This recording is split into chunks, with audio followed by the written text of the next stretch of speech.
Hey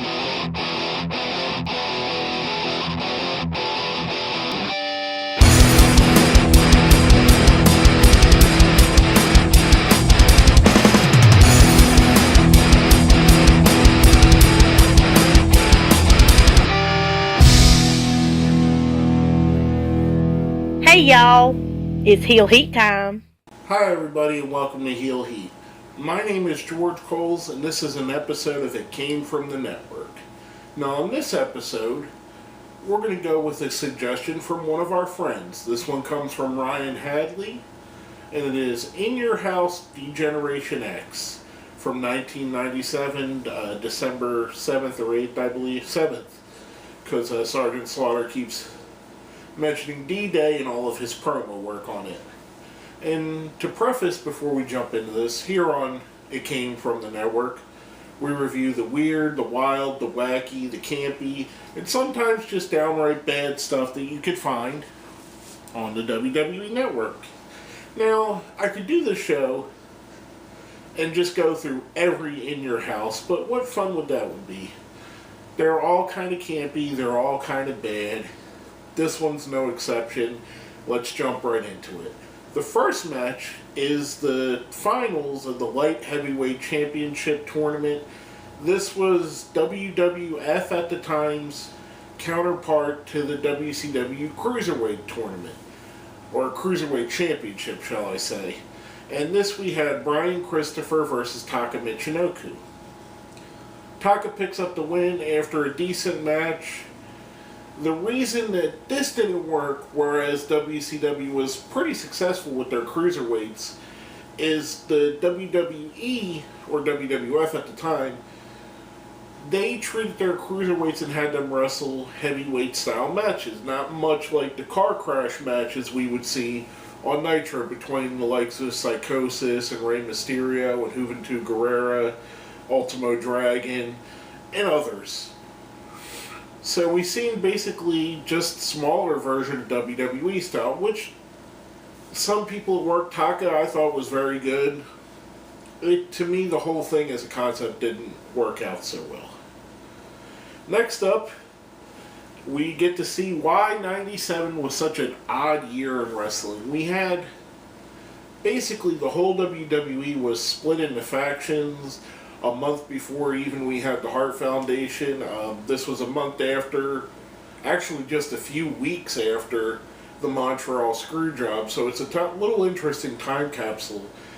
But the whole WWE at the time was mostly split into factions. You had the Hart Foundation, DX, you had the Nation of Domination, and split from the original Nation we had DOA and Los Boricuas, who would wrestle here in a six-man match. Basically everybody except Crush and Savio Vega. Crush was not there for I don't know what reasons. We had Skull, 8-Ball, and Chains versus the rest of the Boricuas minus Savio Vega. In a six-man match that at the end, a little bit of missing. There was a little bit of referee interference. Boricuas pick up the win. I don't know. I just thought this was silly. Interesting thing watching it is how much the fans were into DOA. I didn't remember, and at the time I didn't think they were really over, but they were getting decent chants at the time. Just, I don't know, the whole gang war thing with these three groups and with everybody was a little bit weird at the time, and it was more of a time they were trying to stick everything, throw everything at the wall and make it stick. This to me was two gimmicks I thought were terrible. The Los Boricuas and DOA. Some of the guys in each faction I liked. I liked Savio Vega. I thought he was a solid hand.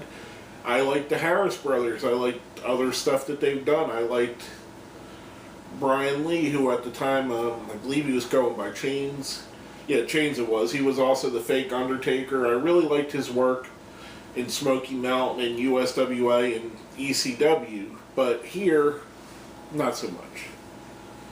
Next up, we get more of the throw stuff at the wall, see what sticks kind of action. This is what I really like about this pay-per-view and about the WWE at the time. They were willing to try different things, break away from the norm. And this was one of those things. We had Mark Marrow, who had been known as a Gold Gloves boxer. We'd seen him kind of go from the Wild Man to the leaning on his boxing experience. The Wild Man was basically his Johnny B. Bad character, where he brought in a little bit of his boxing elements, and he challenges Butterbean, who, if you're not familiar with him, is about a 5'11", 400-pound man who was a boxing phenomenon in the late 90s.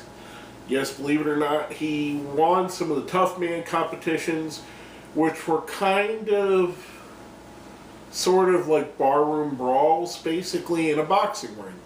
And he even had some success and went on and did some pay-per-views undercards on big fights and pay-per-views on his own. Anyway, this was set up basically as a tough man match, which means it's a boxing match. It was a very poorly worked, and any time the WWE sets up a boxing match in a wrestling ring and scripts it, it doesn't come off very well. And this was one of those things. This didn't come off well. We know because 6 months later, when Butterbean faces Bart Gunn in a legit fight, he destroys him in 30 seconds. He would have destroyed Mark Marrow. We have a trained boxer versus a guy that boxed maybe 10 years earlier. I mean, it's apples and oranges. We see Butterbean pick up the win after dominating most of the fight in the fourth and final round when Mark Marrow hits him with a low blow and gets himself disqualified. Oh, just bad and silly, but again, I gotta give kudos to WWE for trying different things. Speaking of different, we have the artist formerly known as Goldust come out with Luna Vachon next. And yes, this was at the phase where he was doing weird, kind of fetishy kind of gimmick, where he was being pulled around by a chain, wearing like some S&M type clothing, outlandish colors, would mock his father, would mock other wrestlers, mock even himself. This we see Goldust come out and recites original poem, which ends up being Green Eggs and Ham. He gets pulled to the back by Luna. Just a weird filler segment on a weird portion of Goldust's career. Who knows? This is what they were thinking, but hey, I remember at the time thinking that Goldust doing the whole thing, it was kind of new, it was kind of different, it was something you hadn't seen before. Next up, we have the tried and true, the Legion of Doom, the Road Warriors, challenging the New Age Outlaws, who at the time were not yet part of D-Generation X, but were kind of DX associates. We see the Outlaws, they had recently won the championship from LOD. LOD's coming to get it back from them. Outlaws play the cowardly heels through the match. Kind of a cool early New Age Outlaws match. The two teams didn't mesh that well together. The LOD style was more of a bash and brawling style, where the Outlaws were more comedy. I'm not saying that they couldn't wrestle at all. I'm just saying their styles were different. They were more based on, entertainment, whereas the Road Warriors are more based on smash mouth, come straight at you, beat you up.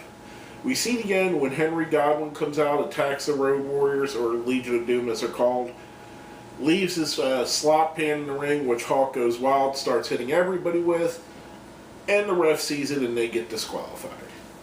Just a weird match and a weird ending to it. Like I said, the two teams didn't fit well. It's a fun thing to see two of the top teams in WWE history going at it. Other than that, just not a great match. Next up, we have a match that actually came off a lot better than I thought it was going to. And then I remembered it had. Sergeant Slaughter, who at this time was 5 or 6 years retired, versus Triple H in a boot camp match, which was Sergeant Slaughter's specialty. Basically, it's a no disqualification match. Slaughter and Triple H have a decent hardcore style match, bring in some of the plunder, use some chairs, a riding crop, they choke each other with a chain. It's pretty good all in all. Chyna has a lot of influence on the match. There's 2 times she stops basically the Cobra Clutch, which leading up to, we're told, is an unstoppable submission hold, and they sell it as such. Ultimately, trying to help Hunter get the upper hand, hits the pedigree on top of a chair, rolls him over, gets the win. This was very good, and it's a very good match to show just how important Chyna was to the dichotomy of not only the Triple H character, but D-Generation X itself. She's kind of swept under the rug by WWE. However, she was a very important cog in that group becoming as big and as popular as they were. She was the enforcer. She was the badass. She was the one that you took no shit from. And she showed it here. It was very cool, a very good match in my opinion. Probably one of the two best matches of the night, and we'll get into the other one in a moment here. But a good match, good way showing Triple H coming up, and I always like Triple H in these last man standing type, no holds barred type matches. I think he's done some of his best work in some of these.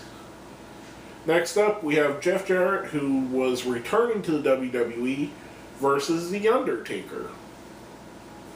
This to me seemed like a weird thrown together match. I don't understand. The only thing I could figure out is Kane comes out, and this was during the whole... Kane just had been revealed a couple months earlier as his brother. Undertaker hadn't came out to him yet, or came after him yet. Kane attacks Jeff Jarrett, costing Undertaker the match, slaps Taker a few times. They do the whole stare down thing. Taker attacks Jeff Jarrett after the match.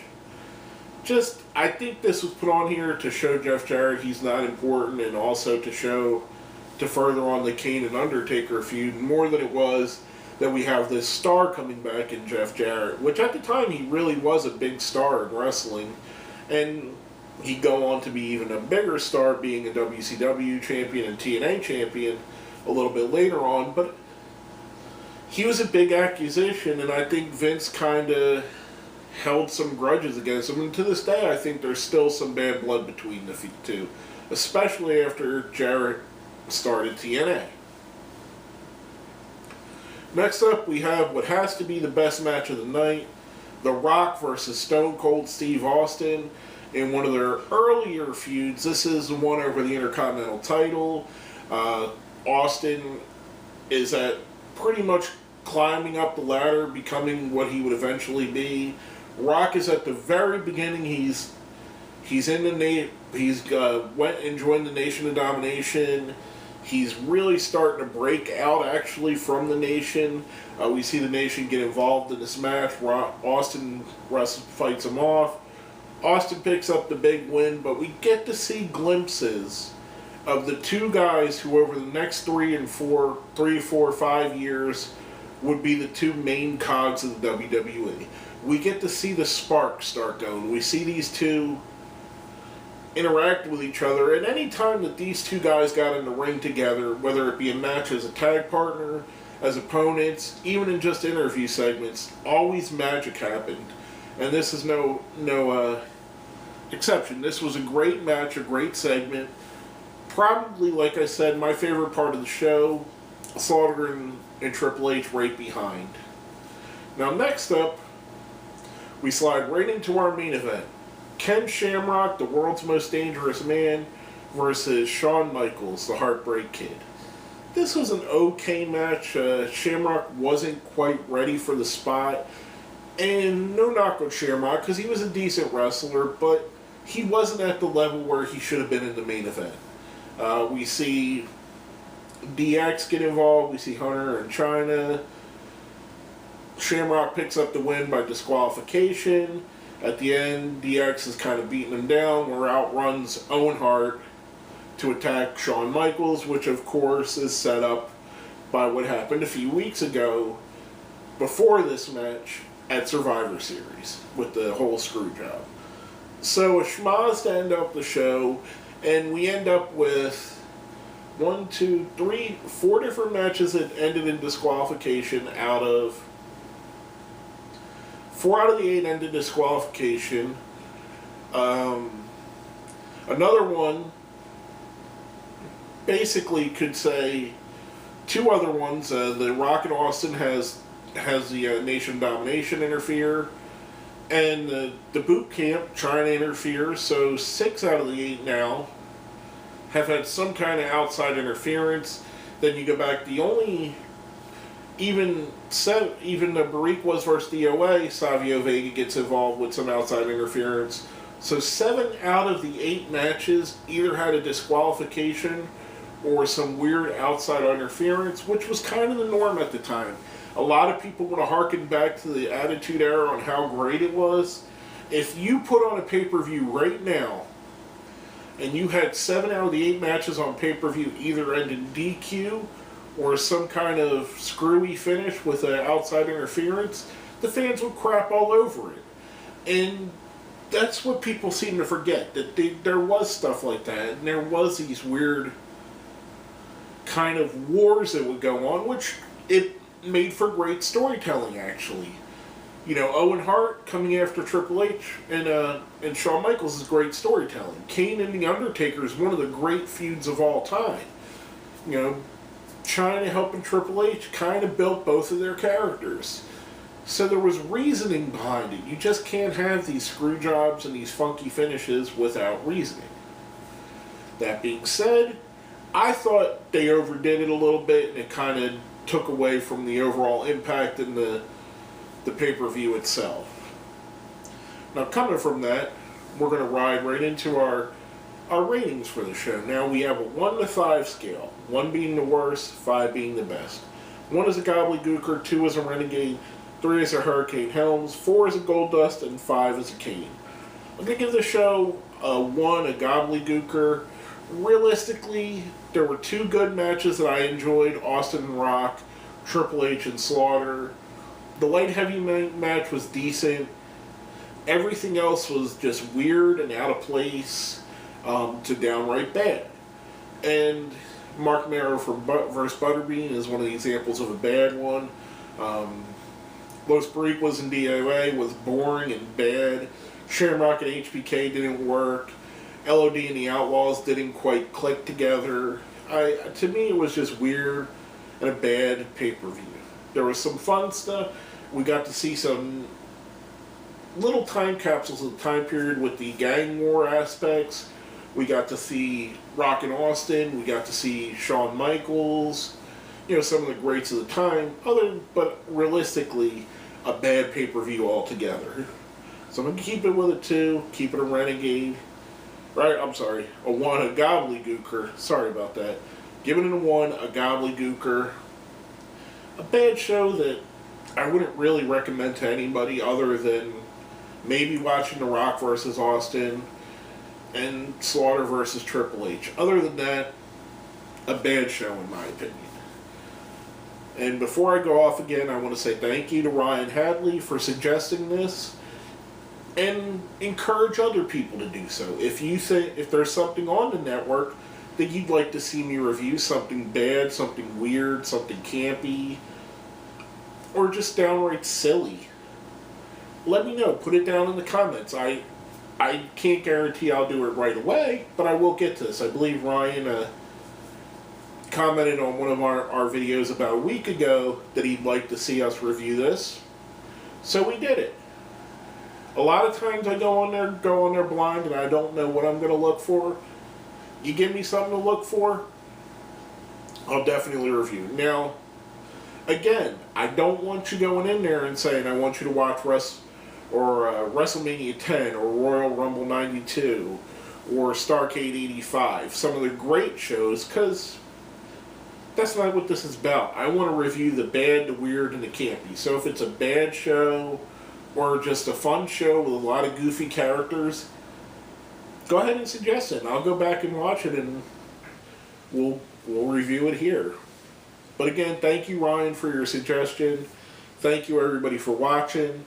Make sure you hit like and share. Put down in the comments if you want to suggest something. Comment anything if you like. Tell me what you like about the show. Tell me what you don't like. And basically, that's all I have to say about that. My name is George Coles, and this has been another episode of It Came From the Network.